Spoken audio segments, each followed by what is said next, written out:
For today's vlog nga ng iyong kananay, dahil gabi na naman, maluto na naman kita ng ating hapunan. So ayan nga mga kananay, maluto kita ng adobo ang ating nulutuin. Ito ang inyong kananay, another vlog, another day. So ayan, gabi na nga guys ang aking choreographer, videographer ay si Colette.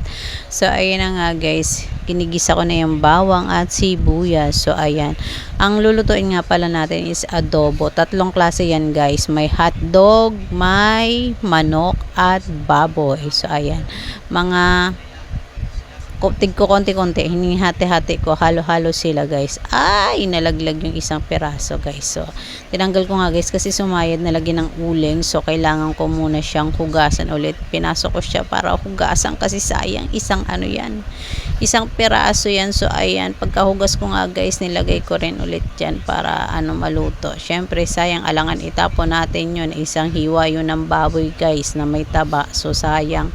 So ayan, habang nagbibideo nga sa akin si Kulit, sabi niya siya daw maglalagay ng mga sangkap kasi hindi nakatagal kasi yung usok papunta sa kanya, dapat kasi dito siya sa kabilang banda. Sabi ko diyan ka sa kabilang banda kasi yung hangin papunta dun sa kabila. So ayan na nga.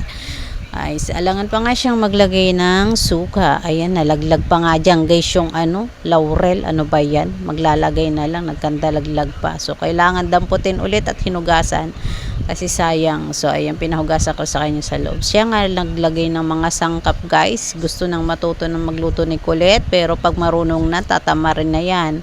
Parang yung paglalaba lang, gusto dati laging magtulong sa paglalaba, nung marunong na ayaw na maglaba. O diba? Sa una lang talaga pag gusto pag natuto na ayaw na, o diba?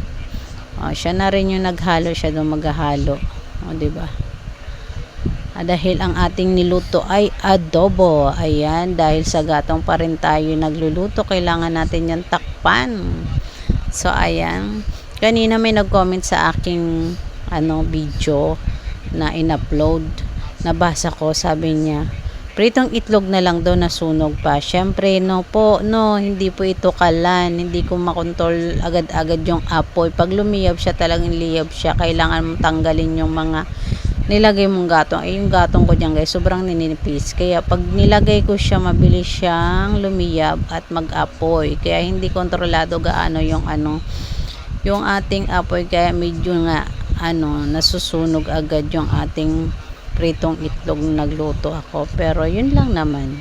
So ayan, gusto ko lang i-explain. So ayan na nga guys, luto ng ating adobo. So ipasok na natin. Ayan, kasi maya maya darating na yung ating mga junakis dyan galing trabaho. Tatlo sila lahat pumasok. So ayan, kailangan natin buhusan yung ating lutuan para matanggal yung apoy. Ayan, at matigil na ang usok dahil nakakahiya sa kapitbahay.